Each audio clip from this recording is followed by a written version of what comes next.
The ice-cold metal of the car door handle burned my fingers as I fumbled with shaking hands, but it wouldn't budge.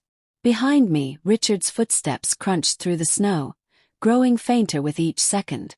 The blizzard had turned our mountain cabin into a white tomb, and my husband had just sentenced me to die in it.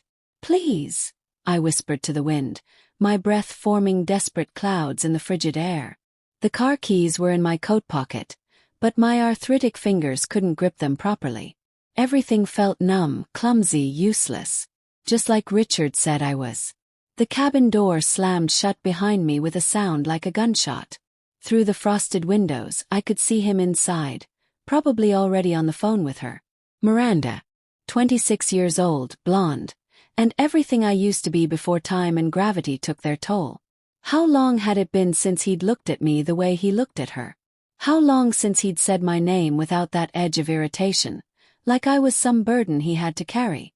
"I'm just keeping you alive because of your money," he'd said. His voice as cold as the mountain air. Don't think I haven't noticed how you've been watching us, Harriet. Making your little comments, acting like the wounded wife. Well, congratulations. Now you know the truth. The truth. 47 years of marriage. And the truth was that I was nothing more than a bank account with a pulse. Before I go further, tell me in the comments where you're watching from. And if you're hooked already, a like and subscribe will keep these stories coming. The wind picked up, howling through the pine trees like a wounded animal. Snow stung my face, each flake feeling like tiny needles against my skin. I had to get inside somewhere, anywhere before hypothermia set in. The guest cottage. It was only 50 yards away, but in this storm it might as well have been 50 miles. I stumbled forward, my sensible shoes sliding on the icy ground. The cold was already seeping through my wool coat, through my sweater, straight into my bones. My teeth chattered so hard I bit my tongue, tasting copper and snow. Each step was a battle. The wind tried to knock me sideways, and more than once I had to grab onto a tree trunk to keep from falling. My hands were already turning white, the feeling in my fingertips fading fast. This was how people died in the mountains. Slowly, quietly, forgotten. But I wasn't dead yet. The guest cottage appeared through the swirling snow like a mirage. I'd insisted Richard buy this property because of that little cottage, thinking maybe grandchildren would visit someday. We never had children. Another disappointment I'd apparently failed to provide. The door was locked, of course, but I remembered the spare key, hidden under the decorative rock by the steps. My hands were so numb I dropped it twice before I managed to get it into the lock. Inside, the cottage was dark and cold, but at least the wind couldn't reach me. I fumbled for the light switch, and a single bare bulb flickered to life, casting harsh shadows across the small room. There was a fireplace, thank God, and a stack of wood beside it. If I could just get a fire started, I might survive the night. My fingers were too stiff to work the matches properly. The first 3 broke. The 4th one lit, but my hand shook so badly I couldn't get it to the kindling. "Come on, Harriet. You taught high school students for 40 years. Surely you can light a simple fire." The 5th match caught. The kindling smoked, then sparked, then finally burst into tiny flames that licked at the larger pieces of wood. Done it. I was going to live. As warmth slowly returned to my body, so did my anger. 47 years. I'd given him my entire adult life, and he'd thrown it away for a girl barely older than my students. I'd cooked his meals, cleaned his house, managed his social calendar, supported his career. I'd been the perfect wife, and my reward was to be left to freeze to death on a mountain. But Richard had made one crucial mistake. He thought I was weak, helpless, dependent on him for everything. He'd forgotten who I really was underneath all those years of being Mrs. Richard Montague. He'd forgotten that I was Harriet Fisher before I became his wife, and Harriet Fisher had never backed down from a fight in her life. I pulled out my phone, surprised to see I still had a single bar of service. My financial advisor's number was in my contacts. It was after midnight, but this was an emergency. "Harriet." David's voice was thick with sleep.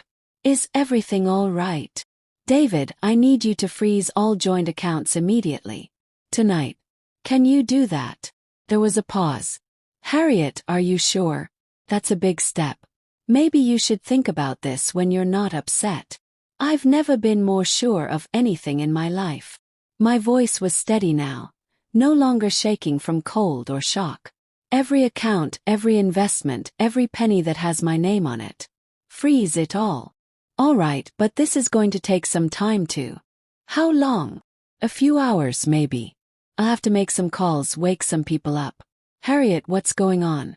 Did something happen? I looked out the cottage window toward the main cabin, where warm yellow light glowed behind the curtains. Richard was probably pouring himself a scotch right now, maybe calling Miranda to tell her the good news. His inconvenient wife was finally out of the picture.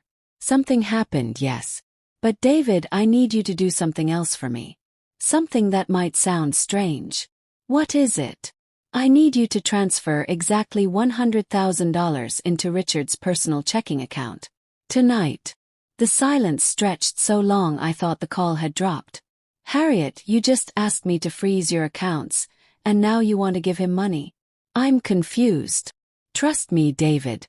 $100,000 into his personal account. Can you do it? Well, yes, but...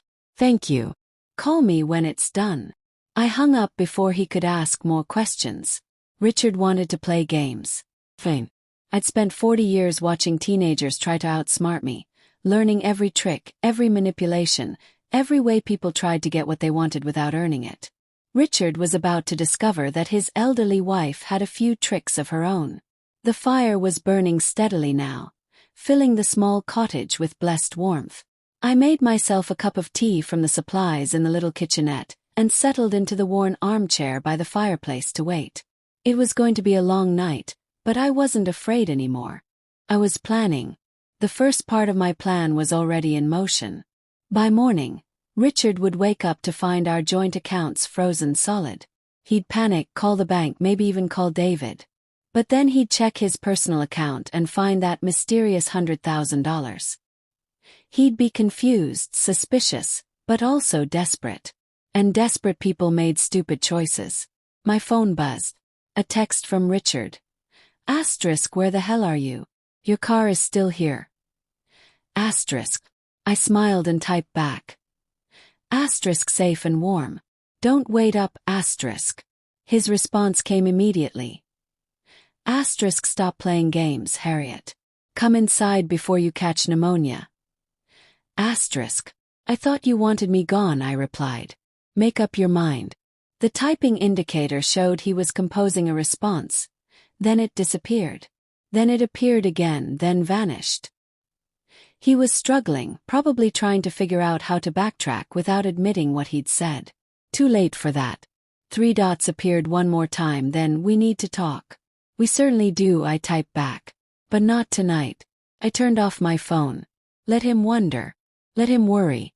Let him spend the night thinking about what he'd done, what he'd said, what it might cost him. Because tomorrow, Richard Montague was going to learn that divorcing me wouldn't be nearly as simple as he thought. I wasn't some helpless old woman he could discard like yesterday's newspaper. I was Harriet Montague, and I'd been planning this conversation a lot longer than he realized. The fire crackled and popped, sending dancing shadows across the cottage walls. Outside, the blizzard raged on, but inside I was perfectly comfortable. Warm, safe, and for the first time in years, completely in control. I reached into my purse and pulled out a thick manila envelope I'd been carrying for weeks, waiting for the right moment. Inside were photographs, bank statements, phone records, and a private investigator's report that detailed every hotel room, every dinner, every lie Richard had told over the past 6 months. I'd known about Miranda long before tonight. I'd known about the others before her, too. Richard thought he was so clever, so careful, but he'd underestimated his wife in every possible way. The envelope also contained something else. Something Richard didn't know existed. Something that would change everything when I decided to reveal it. But not yet. That particular surprise would have to wait until the perfect moment. My phone buzzed again, even though I'd turned it off. The emergency alert system, probably warning about the blizzard. I powered it back on to check, but it wasn't a weather alert. It was an email from my lawyer, sent at 2:47 a.m. with the subject line, "Urgent. Document ready for review." My heart began to race as I opened the email and saw the attachment. The document I'd asked him to prepare months ago, just in case. The document that would ensure Richard never saw a penny of my money, no matter what happened to me. But there was something else in the email, something I hadn't expected. A second attachment, labeled, "Additional information per your request." I downloaded it with shaking fingers, and when I saw what was inside, I nearly dropped the phone. It was a birth certificate. A child born 28 years ago, father listed as Richard Montague, mother listed as Margaret Conway. Margaret Conway, who'd been Richard's secretary in the early years of our marriage. Margaret Conway, who'd moved away suddenly and never returned. Richard had a son. A son he'd never told me about, never acknowledged, never supported. A son who, according to the attached investigator's report, was now a successful lawyer in Denver, completely unaware that his biological father was still alive. The room seemed to spin around me. All these years, I'd blamed myself for our inability to have children. All the doctor's appointments, the treatments, the heartbreak month after month when nothing worked. And Richard had a child the entire time. The cottage door rattled suddenly, violently, as if someone was trying to break in. My blood turned to ice. Richard's voice came through the wind, muffled but desperate. "Harriet, open the door. I know you're in there." I looked at the photographs scattered across the small table, the birth certificate still glowing on my phone screen, and felt something shift inside my chest. This wasn't just about revenge anymore. This was about justice. This was about 47 years of lies finally coming to light. The door rattled again, harder this time. "Harriet, please. We can work this out." I didn't mean what I said. Oh, but he did mean it. And now I had proof of just how much he'd been hiding from me all these years. The money was just the beginning. Richard Montague was about to lose everything he'd built on a foundation of lies. I walked to the window and looked out at my husband, standing in the blizzard in nothing but a sweater and jeans, pounding on my door like a man possessed. He looked smaller somehow, desperate and frightened in a way I'd never seen before. "Go home, Richard," I called through the glass. "We'll talk in the morning." "The accounts, Harriet. What did you do to the accounts?" So he'd already tried to access them. But let him panic. "I protected what's mine," I said. "You should have thought about that before you decided to throw me away." He pressed his face against the window, and I could see the fear in his eyes. Not fear for my safety, not remorse for what he'd said. Fear of losing control. Fear of losing money. Fear of losing his comfortable life built on my inheritance. "You don't understand," he said, his breath fogging the glass. "There are things you don't know, things I can't tell you. But if you do this, if you freeze everything, people are going to get hurt. People were going to get hurt. Or people. Miranda. Or was there someone else, something else I didn't know about?" "Then you'd better start explaining," I said. But Richard was already backing away from the window, stumbling through the snow toward the main cabin.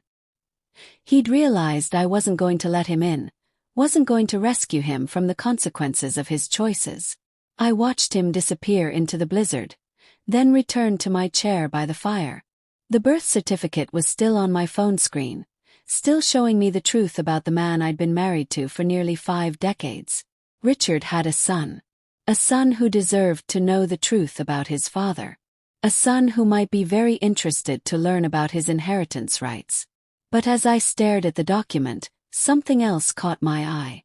Something that made my blood run cold and changed everything I thought I knew about this night. The birth date on the certificate. March 15, 1996. But that was impossible. I grabbed my phone and did the math quickly. 28 years ago would be 1996, yes.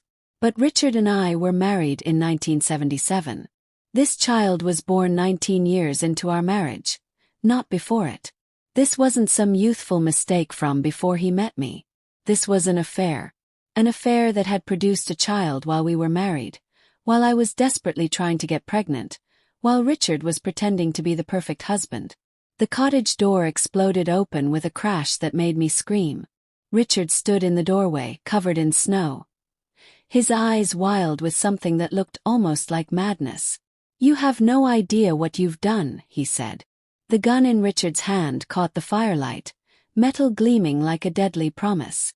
I'd never seen him hold a weapon before, never even knew he owned one. But there it was, pointed directly at my chest as snow swirled around him in the doorway. "Close the door," I said, surprised by how calm my voice sounded. "You're letting the cold in." He kicked the door shut behind him but didn't lower the gun. His eyes were bloodshot, desperate, nothing like the composed man who'd left me to freeze just hours ago. "Give me your phone, Harriet." "Why?" "Because you're going to call David and tell him to unfreeze those accounts. Right now." I looked at the birth certificate still glowing on my screen, then back at my husband's face. "Or what? You'll shoot me?" "That would be rather counterproductive, don't you think? Dead wives can't unfreeze bank accounts." "Don't test me." His hand shook slightly, and that scared me more than if he'd been steady. Desperate people with guns made fatal mistakes. I set the phone down carefully on the table next to the scattered photographs. "Richard, what's this really about? Can't just be the money. You said you wanted me gone anyway." He glanced at the photos and something flickered across his face. Fear. But not the kind of fear I'd expected. This was deeper, more primal. The fear of a cornered animal. "You don't understand," he said, edging closer. "There are people. Owe money. A lot of money. More than you know. To whom? That doesn't matter. What matters is that if I don't pay them by tomorrow morning, they're going to." He stopped, swallowed hard. "They're going to hurt people I care about. Miranda." He was talking about Miranda. "How much?" asked. 2 million. Actually laughed. I couldn't help it. 2 million. "Richard, our accounts don't even have 2 million. What did you do, rob a casino?" "I invested it. I was trying to make more money for us, for our future." "Whose future?" "Yours and Miranda's." His face crumpled for just a moment like a mask slipping, and I saw something I'd never seen before. Shame. Real deep shame that went beyond getting caught cheating. "Sit down," I said quietly. "Put the gun away and sit down. Tell me what's really happening." "I can't." But his arm was getting tired. The gun wavered, dropped slightly. "Harriet, I'm sorry about what I said earlier. I was angry, scared. I didn't mean." "Yes, you did." I picked up my phone again, scrolling to the birth certificate. "You meant every word. Just like you meant to keep this from me for 28 years. I turned the screen toward him, and the color drained from his face. "Where did you get that? Does it matter? The question is, why didn't you tell me you had a son?" The gun fell to his side completely now. Richard collapsed into the chair across from me like a puppet with cut strings. "Because I knew you'd leave me." "Leave you?" "Richard, we were trying to have children. For years we tried. Do you know what that did to me? The tests, the treatments, the monthly disappointments. And you had a son the entire time." "It wasn't supposed to happen," he whispered. "Margaret and I, it was just once. She was having problems with her husband, and we'd had too much to drink at the office Christmas party. When she told me she was pregnant, I gave her money to take care of it. But she didn't. No. She moved away, had the baby. I thought that was the end of it." I stared at him, this man I'd shared my life with for nearly 5 decades, and realized I'd never really known him at all. "And the gambling debts. When did that start?" He was quiet for so long I thought he might not answer. Outside, the storm was beginning to calm, the wind dying down to a whisper. "After your father died," he said finally. "After we inherited his money. At first it was just small bets, poker games with friends. But then I started going to the casino more often, and the amounts got bigger. My father's money. The inheritance that had made us comfortable, that had paid for this cabin, for Richard's comfortable retirement, for everything we'd enjoyed for the past 15 years. How long have you been gambling it away? 5 years. Maybe 6. 6 years. While I'd been volunteering at the library, hosting dinner parties, playing the role of the contented wife, Richard had been systematically destroying our financial security. And Miranda knows about this. Something shifted in his expression, became almost protective. She knows some of it. She's been trying to help me stop. By sleeping with you. It's not like that, Harriet. She cares about me. Really cares. Not like. He gestured vaguely between us. Not like your wife of 47 years, you mean? When's the last time you looked at me the way she does? When's the last time you seemed happy to see me walk through the door? The accusation hit harder than I expected. Because there was truth in it, wasn't there? When had I stopped being excited to see my husband? When had our conversations become limited to schedules and weather and the safe, boring topics of long marriage? Maybe, I said slowly, that's because I sensed something was wrong. Maybe I knew, on some level, that you were lying to me about everything that mattered. Richard's phone buzzed in his pocket. He pulled it out, glanced at the screen, and his face went white. Who is it? Asked. Tony. The man I owe money to. His hands were shaking again. He says if I don't have his money by 8 a.m., he's going to visit Miranda at her apartment. I looked at the clock on the mantel. It was already past 4 in the morning. Call him back, I said. What? Call him back. Tell him you'll have his money. Richard stared at me like I'd lost my mind. Harriet, the accounts are frozen. You said so yourself. Not all of them. I picked up my phone and opened my banking app. I have a personal account your name isn't on. My mad money, I used to call it. Money I kept separate just in case I ever needed to be independent. His eyes widened. How much? Enough. I showed him the balance. $2.3 million. More than enough to pay his debts and still have something left over.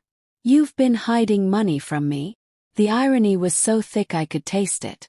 Apparently we've both been keeping secrets. Harriet, I don't understand. Why would you help me after everything I said, everything I did? I looked at him sitting there, holding a gun he didn't have the courage to use, begging for help from the wife he'd tried to abandon. This pathetic, broken man who'd gambled away our future and fathered a child he'd never acknowledged. Because I'm not ready for our marriage to end the way you wanted it to, I said. With me freezing to death in a blizzard while you run off with your girlfriend. If we're going to end this, we're going to do it properly. You mean divorce? I mean honestly. For the first time in years, maybe decades, we're going to be completely honest with each other. Richard set the gun down on the table between us. It landed with a heavy thunk next to the photographs of him and Miranda, next to the birth certificate of the son he'd never claimed. What do you want to know? He asked. Everything. Start with Margaret Conway and don't stop until you've told me every lie you've ever told me. So he did. As the fire burned lower and dawn crept closer, Richard told me about Margaret, about the night that changed everything. He told me about the first time he'd placed a bet, the rush of winning, the devastating losses that followed. He told me about Miranda, how they'd met when she started working at his old firm as a paralegal, how he'd tried to resist but couldn't. He told me about the other women, too. Not many, just a few over the years. One-night stands, brief affairs that meant nothing but still cut deep when I heard about them. And finally, he told me about the son he'd never met, never supported, never acknowledged. How he'd kept track of him from a distance, how he'd been proud when the boy graduated law school, how he'd wanted to reach out but never found the courage. His name is Daniel, Richard said as the first gray light of dawn filtered through the cottage windows. Daniel Conway Martinez.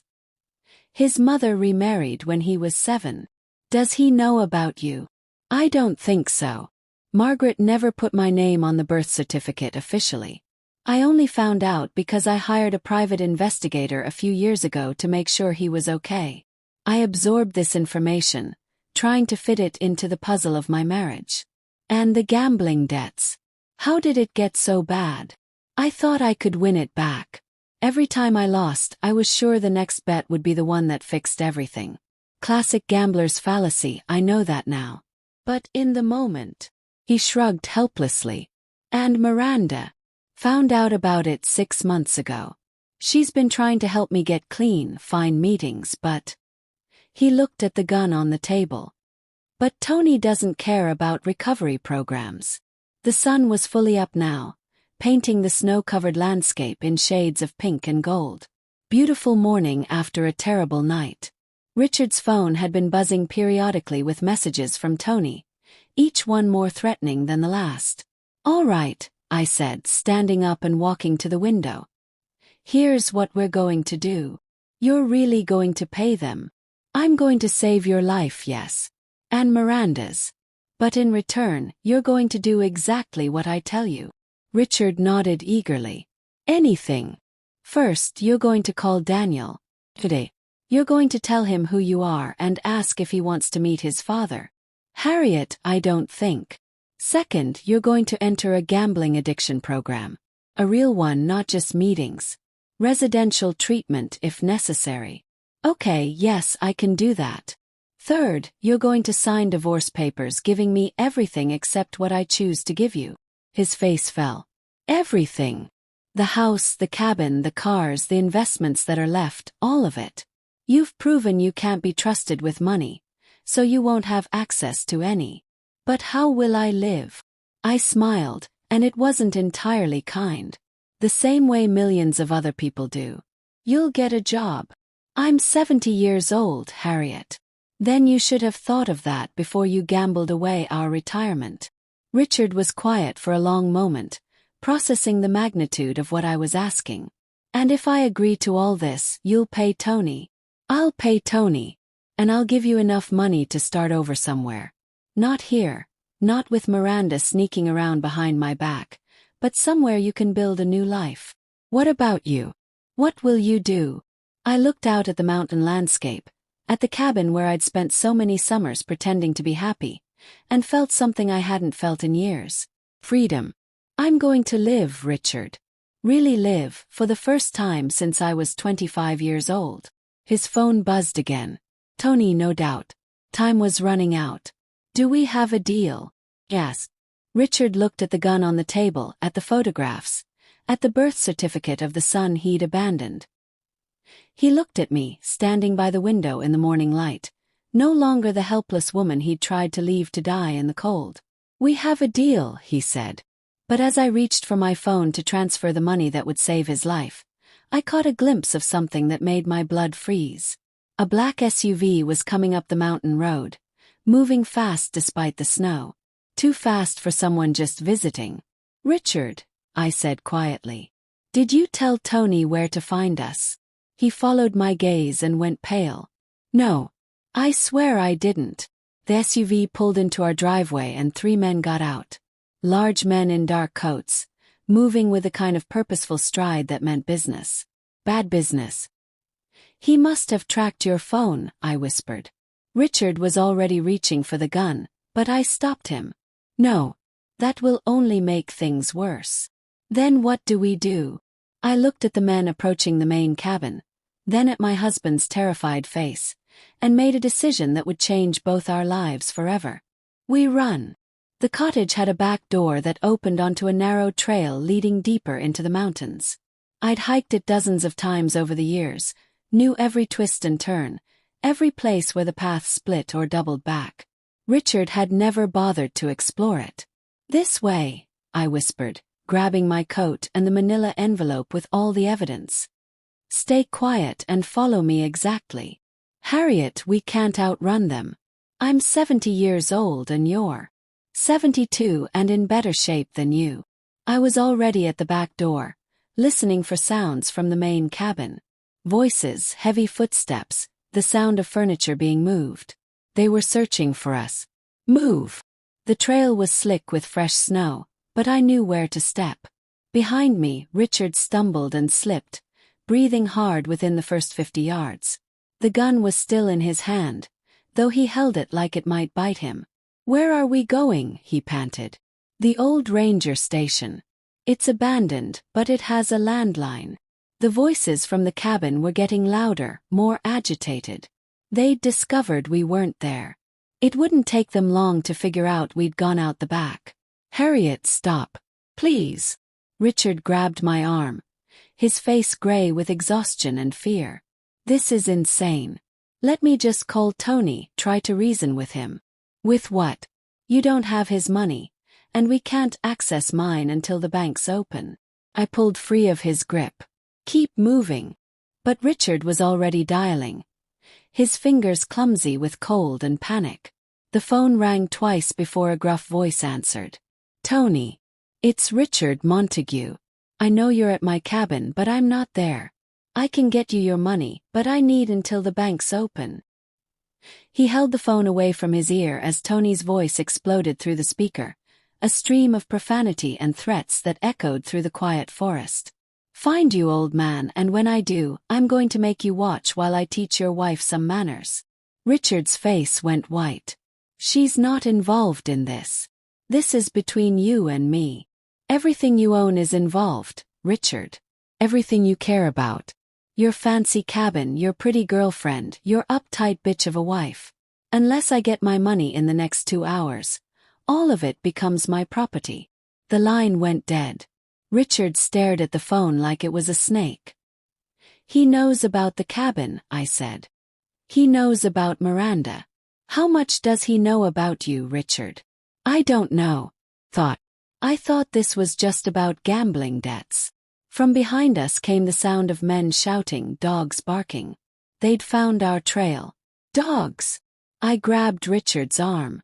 You didn't tell me Tony had tracking dogs. I didn't know. We were in serious trouble.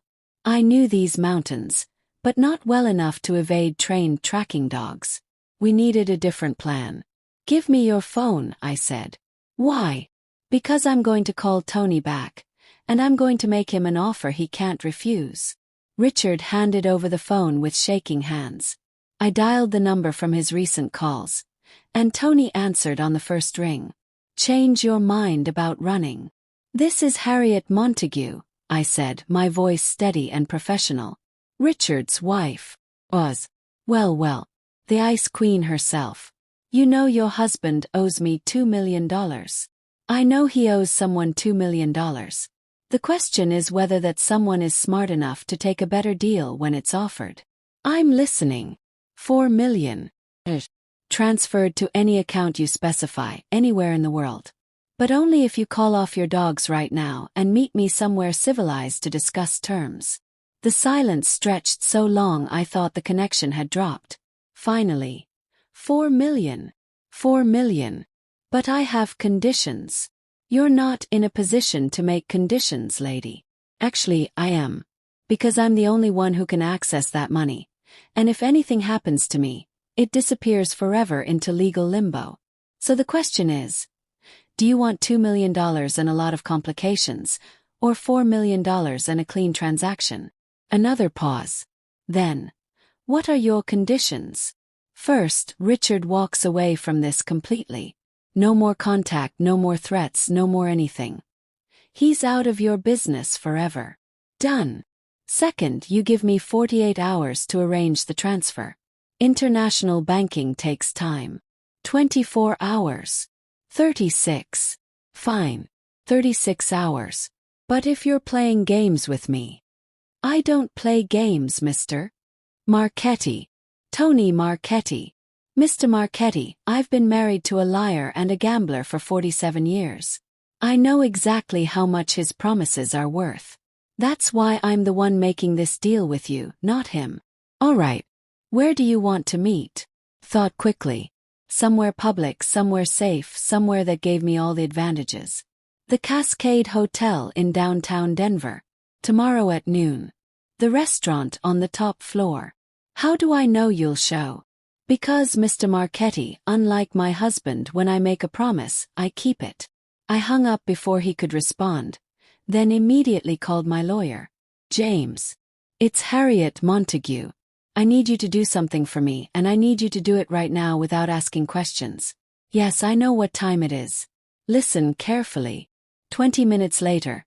James had filed an emergency petition with the court to unfreeze my assets based on a credible threat to my safety.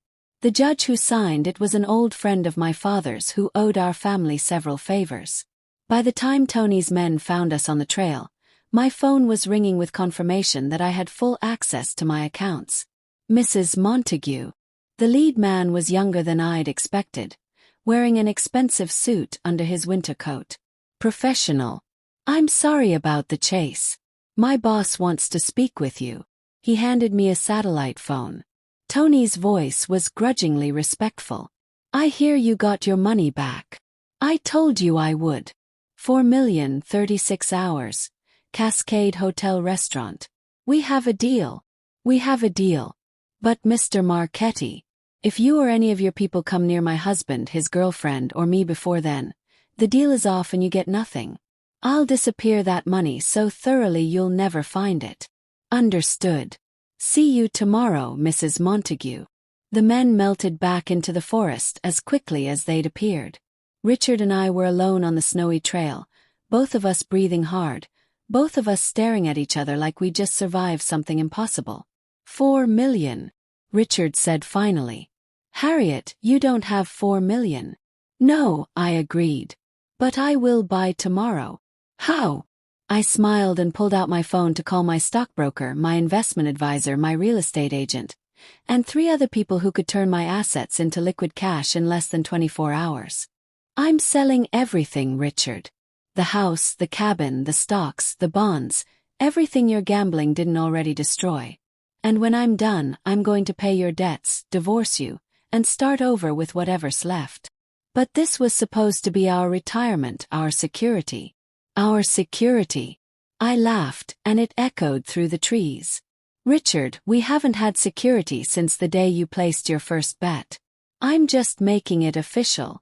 We walked back to the cabin in silence. The main house had been thoroughly searched but not damaged. Tony's men were professionals. They'd even closed the doors behind them.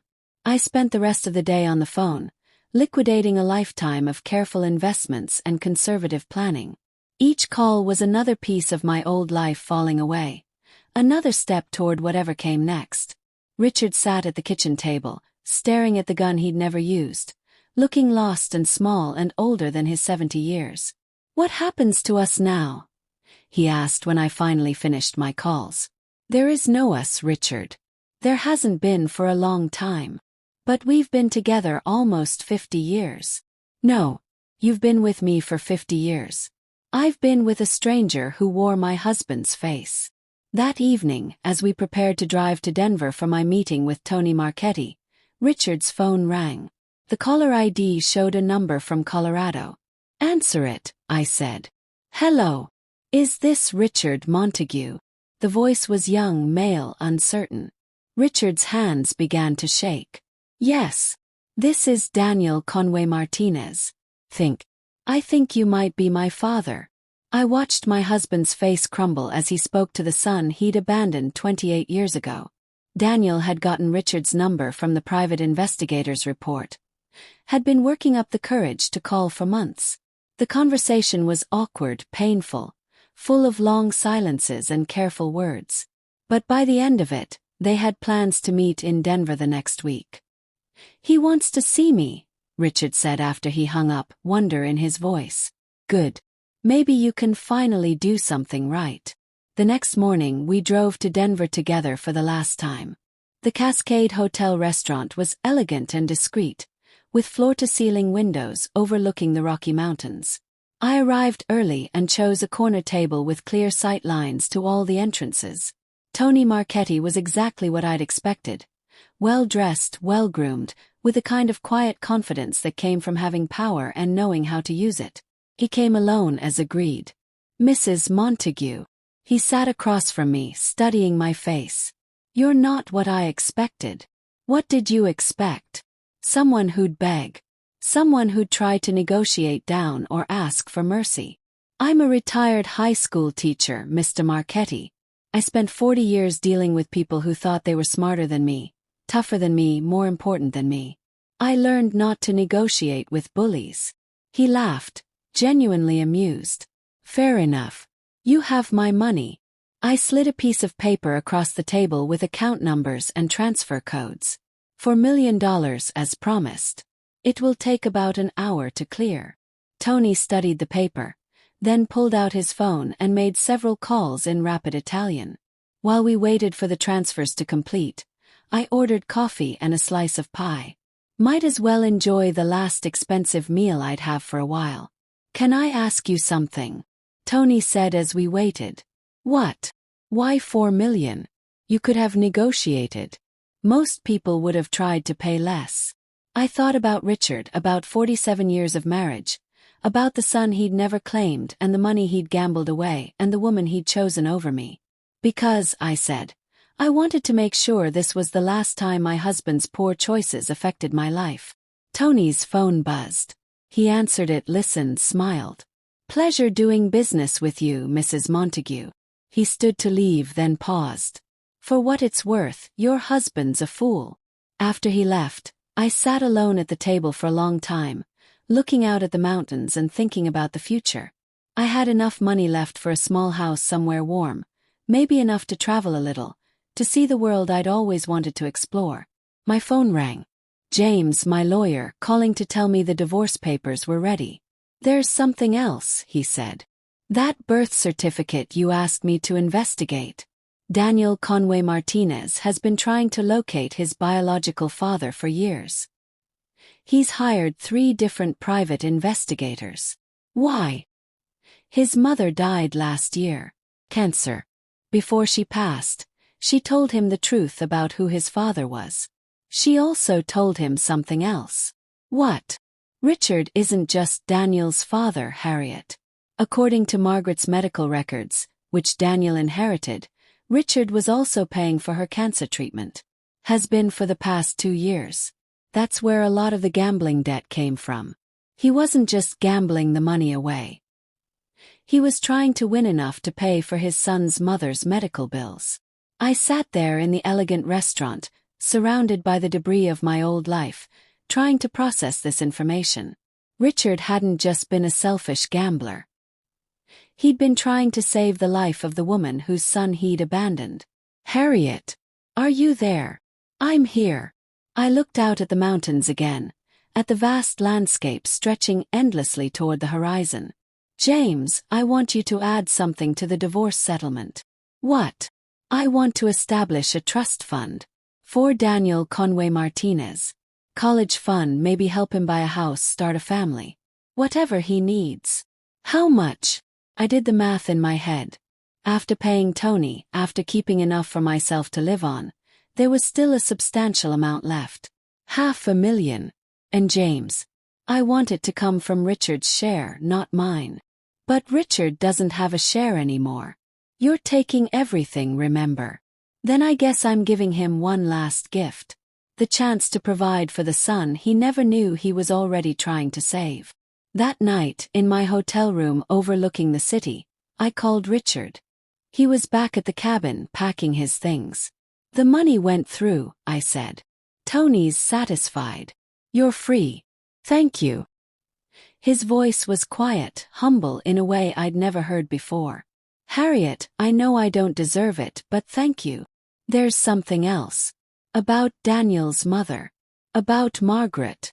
I told him what James had discovered about the medical bills, about why his debts had gotten so out of control. I heard him crying on the other end of the line. Soft sobs that carried 40 years of regret.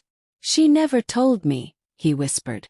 All those years she never asked for help, even when she was dying. Maybe she knew you'd try to help, even if it destroyed us both. Would you have let me? If you'd known. Thought about it.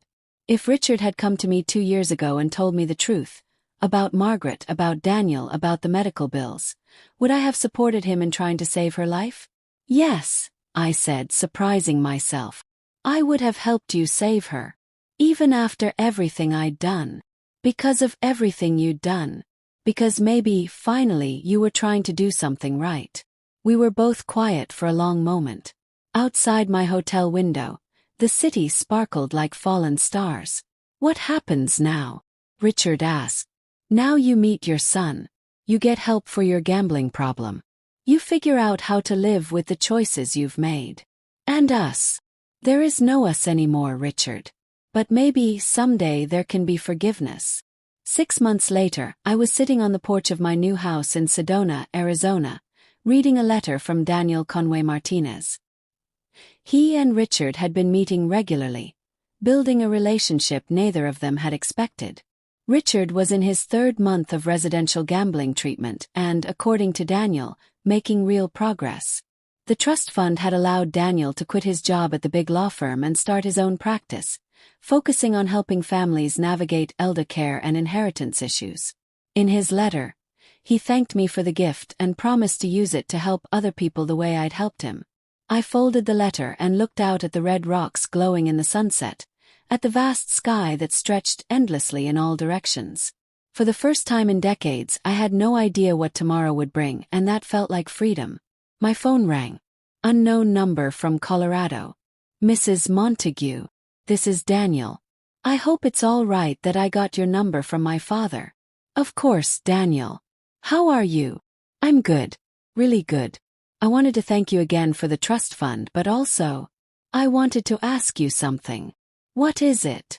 My father told me what you did for my mother. How you helped him try to save her, even though you didn't know. I was wondering, would you like to meet? Maybe have dinner next time you're in Denver. I smiled, watching the stars begin to appear in the darkening sky. I'd like that very much, I said. And for the first time in 47 years, I meant it when I said I was looking forward to meeting someone new.